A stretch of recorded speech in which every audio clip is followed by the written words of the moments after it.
요한복음 6장.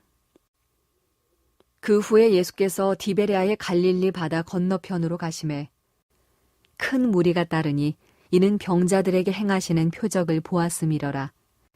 예수께서 산에 오르사 제자들과 함께 거기에 앉으시니 마침 유대인의 명절인 유월절이 가까운지라. 예수께서 눈을 들어 큰 무리가 자기에게로 오는 것을 보시고 빌립에게 이르시되 우리가 어디서 떡을 사서 이 사람들을 먹이겠느냐 하시니 이렇게 말씀하심은 친히 어떻게 하실지를 아시고 빌립을 시험하고자 하심이라. 빌립이 대답하되 각 사람으로 조금씩 받게 할지라도 200데나리온의 떡이 부족하리이다. 제자 중 하나 곧 시몬 베드로의 형제 안드레가 예수께 여짜오되 여기 한 아이가 있어 보리떡 5개와 물고기 2마리를 가지고 있나이다. 그러나 그것이 이 많은 사람에게 얼마나 되겠사옵나이까. 예수께서 이르시되 이 사람들로 앉게 하라 하시니 그곳에 잔디가 많은지라. 사람들이 앉으니 수가 5,000명쯤 되더라. 예수께서 떡을 가져 축사하신 후에 앉아있는 자들에게 나눠주시고 물고기도 그렇게 그들의 원대로 주시니라.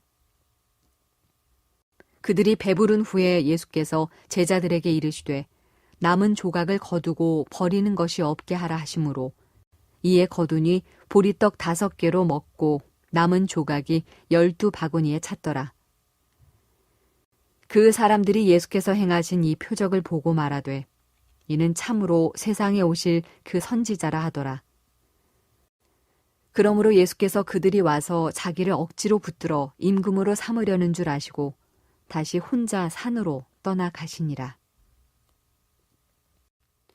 저물매 제자들이 바다에 내려가서 배를 타고 바다를 건너 가버나움으로 가는데 이미 어두웠고 예수는 아직 그들에게 오시지 아니하셨더니 큰 바람이 불어 파도가 일어나더라. 제자들이 노를 저어 시별이쯤 가다가 예수께서 바다 위로 걸어 배에 가까이 오심을 보고 두려워하거늘 이르시되 내니 두려워하지 말라 하신대 이에 기뻐서 배로 영접하니 배는 곧 그들이 가려던 땅에 이르렀더라. 이튿날 바다 건너편에 서 있던 무리가 배 한 척 외에 다른 배가 거기 없는 것과 또 어제 예수께서 제자들과 함께 그 배에 오르지 아니하시고 제자들만 가는 것을 보았더니 그러나 디베랴에서 배들이 주께서 축사하신 후 여럿이 떡 먹던 그곳에 가까이 왔더라. 무리가 거기에 예수도 안 계시고 제자들도 없음을 보고 곧 배들을 타고 예수를 찾으러 가버나움으로 가서 바다 건너편에서 만나 랍비여 언제 여기 오셨나이까 하니 예수께서 대답하여 이르시되 내가 진실로 진실로 너희에게 이르노니 너희가 나를 찾는 것은 표적을 본 까닭이 아니요 떡을 먹고 배부른 까닭이로다. 썩을 양식을 위하여 일하지 말고 영생하도록 있는 양식을 위하여 하라. 이 양식은 인자가 너희에게 주리니 인자는 아버지 하나님께서 인치신 자니라. 그들이 묻되 우리가 어떻게 하여야 하나님의 일을 하오리이까? 예수께서 대답하여 이르시되 하나님께서 보내신 이를 믿는 것이 하나님의 일이니라 하시니 그들이 묻되 그러면 우리가 보고 당신을 믿도록 행하시는 표적이 무엇이니이까? 하시는 일이 무엇이니이까? 기록된 바 하늘에서 그들에게 떡을 주어 먹게 하였다 함과 같이 우리 조상들은 광야에서 만나를 먹었나이다. 예수께서 이르시되 내가 진실로 진실로 너희에게 이르노니 모세가 너희에게 하늘로부터 떡을 준 것이 아니라 내 아버지께서 너희에게 하늘로부터 참떡을 주시나니 하나님의 떡은 하늘에서 내려 세상에 생명을 주는 것이니라. 그들이 이르되 주여 이 떡을 항상 우리에게 주소서. 예수께서 이르시되 나는 생명의 떡이니 내게 오는 자는 결코 줄이지 아니할 터이요 나를 믿는 자는 영원히 목마르지 아니하리라. 그러나 내가 너희에게 이르기를 너희는 나를 보고도 믿지 아니하는도다 하였느니라. 아버지께서 내게 주시는 자는 다 내게로 올 것이요 내게 오는 자는 내가 결코 내쫓지 아니하리라. 내가 하늘에서 내려온 것은 내 뜻을 행하려 함이 아니요 나를 보내신 이의 뜻을 행하려 함이니라. 나를 보내신 이의 뜻은 내게 주신 자 중에 내가 하나도 잃어버리지 아니하고 마지막 날에 다시 살리는 이것이니라. 내 아버지의 뜻은 아들을 보고 믿는 자마다 영생을 얻는 이것이니 마지막 날에 내가 이를 다시 살리리라 하시니라. 자기가 하늘에서 내려온 떡이라 하심으로 유대인들이 예수에 대하여 수군거려 이르되 이는 요셉의 아들 예수가 아니냐. 그 부모를 우리가 아는데 자기가 지금 어찌하여 하늘에서 내려왔다 하느냐. 예수께서 대답하여 이르시되 너희는 서로 수군거리지 말라. 나를 보내신 아버지께서 이끌지 아니하시면 아무도 내게 올 수 없으니 오는 그를 내가 마지막 날에 다시 살리리라. 선지자의 글에 그들이 다 하나님의 가르치심을 받으리라 기록되었은즉 아버지께 듣고 배운 사람마다 내게로 오느니라. 이는 아버지를 본 자가 있다는 것이 아니니라. 오직 하나님에게서 온 자만 아버지를 보았느니라. 진실로 진실로 너희에게 이르노니 믿는 자는 영생을 가졌나니 내가 곧 생명의 떡이니라. 너희 조상들은 광야에서 만나를 먹었어도 죽었거니와 이는 하늘에서 내려오는 떡이니 사람으로 하여금 먹고 죽지 아니하게 하는 것이니라. 나는 하늘에서 내려온 살아있는 떡이니 사람이 이 떡을 먹으면 영생하리라. 내가 줄 떡은 곧 세상의 생명을 위한 내 살이니라 하시니라. 그러므로 유대인들이 서로 다투어 이르되 이 사람이 어찌 능히 자기 살을 우리에게 주어 먹게 하겠느냐. 예수께서 이르시되 내가 진실로 진실로 너희에게 이르노니 인자의 살을 먹지 아니하고 인자의 피를 마시지 아니하면 너희 속에 생명이 없느니라. 내 살을 먹고 내 피를 마시는 자는 영생을 가졌고 마지막 날에 내가 그를 다시 살리리니 내 살은 참된 양식이요 내 피는 참된 음료로다. 내 살을 먹고 내 피를 마시는 자는 내 안에 거하고 나도 그의 안에 거하나니 살아계신 아버지께서 나를 보내심에 내가 아버지로 말미암아 사는 것 같이 나를 먹는 그 사람도 나로 말미암아 살리라. 이것은 하늘에서 내려온 떡이니 조상들이 먹고도 죽은 그것과 같지 아니하여 이 떡을 먹는 자는 영원히 살리라. 이 말씀은 예수께서 가버나움 회당에서 가르치실 때에 하셨느니라. 제자 중 여럿이 듣고 말하되 이 말씀은 어렵도다. 누가 들을 수 있느냐 한데 예수께서 스스로 제자들이 이 말씀에 대하여 수군거리는 줄 아시고 이르시되 이 말이 너희에게 걸림이 되느냐.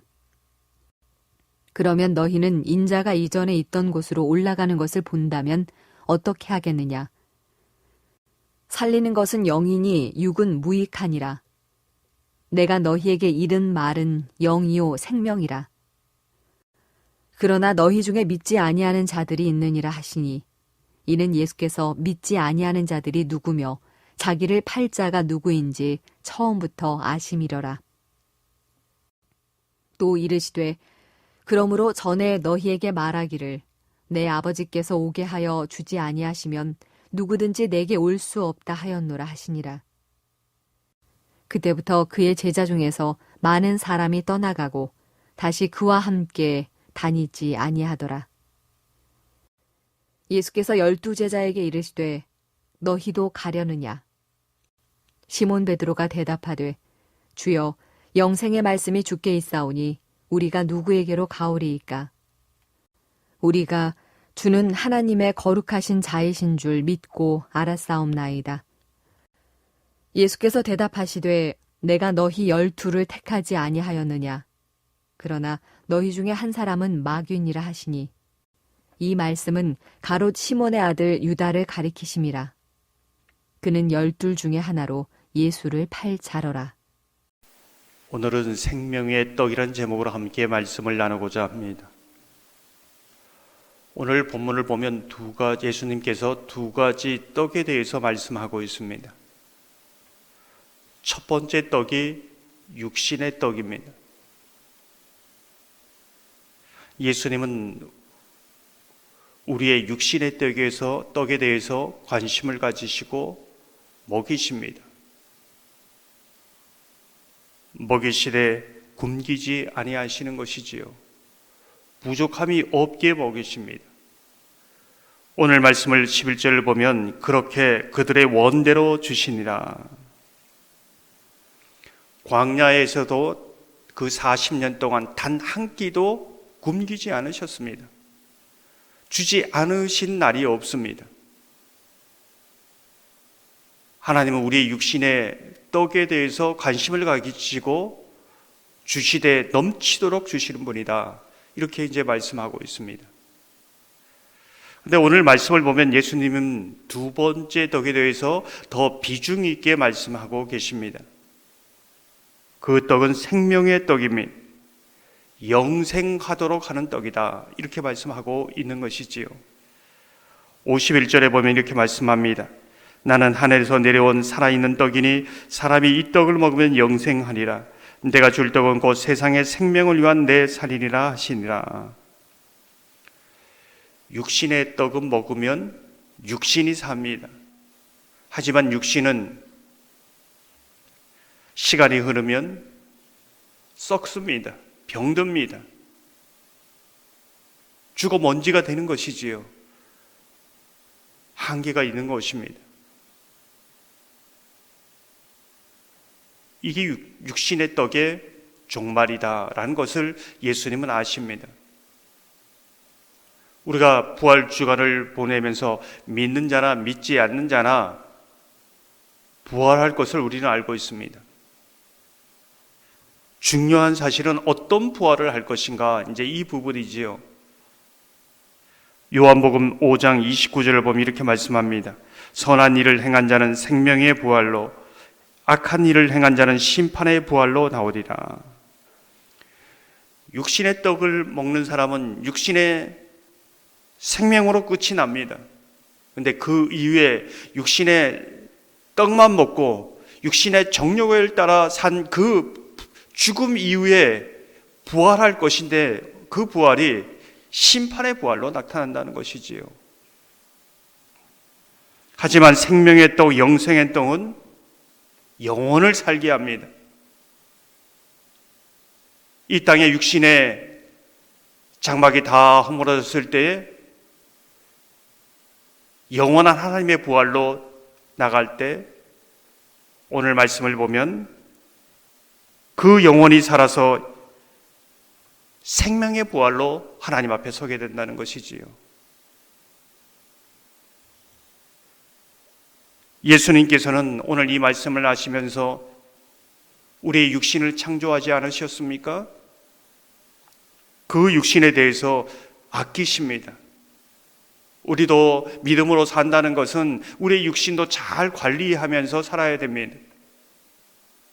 하지만 그 육신의 한계를 알고 육신의 떡만을 위하여 살아가는 것이 아니라 오늘 예수님은 예수 그리스도의 죽으심과 부활, 그 십자가의 피 흘리심과 그 살을 찢기신 그 이 부활의 복음, 영생의 떡, 이것을 주기를 원하신다는 것이지요. 그 복음의 말씀을 믿고 예수님과 함께 그 영원히 살기를 원합니다. 그 영원히 살아서 예수님과 영원히 살기를 원하는 것이지요. 이것이 우리에게 기쁨입니다. 죽음을 넘어서는 소망입니다. 우리가 주목해야 될 것은 그 수많은 사람들이 예수님의 말씀을 듣고 따랐습니다. 사실 예수님이 주고자 하는 것은 육신의 떡도 주셨지만은 정말 주고자 하는 것은 생명의 떡이었습니다. 그런데 그 수많은 무리들은 생명의 떡에 대해서는 관심이 없습니다. 오직 이 세상에서 내가 잘 먹고 잘 사는 것, 여기에 목적을 두고 따랐습니다. 그래서 예수님께서 생명의 떡에 대해서 말씀하실 때 다 예수님을 떠나갑니다. 66절 보면 이렇게 말씀합니다. 그때부터 그의 제자 중에서 많은 사람이 떠나가고 다시 그와 함께 다니지 아니하더라. 이때 시몬 베드로가 예수님을 향하여 신앙 고백 이후 또 하나의 귀한 고백을 하게 되는 것이죠. 68절을 보면 시몬 베드로가 대답하되 주의 영생의 말씀이 주께 있사오니 우리가 누구에게로 가오리까? 예수님을 따르는 제자는 생명의 육신의 떡이 아니라 생명의 떡을 사모하는 자이다. 이것을 말씀해 주고 있습니다. 생명의 떡을 육신의 떡보다 더 중요하게 생각하는 것이고 그것을 목적으로 삼는다. 그것을 위하여 주님을 따를 때 예수님은 우리의 육신의 떡까지 책임지시는 분이라는 것을 믿는 사람, 이것이 예수의 제자인 것을 말씀해 주고 있습니다. 사랑하는 성도 여러분, 저와 여러분이 우리의 육신의 떡을 먹이시는 그 하나님을 신뢰하고 믿으며 생명의 떡, 영생의 떡을 사모하고 그것만을 바라보며 나아가는 주님의 제자 되기를 주님의 이름으로 축원합니다.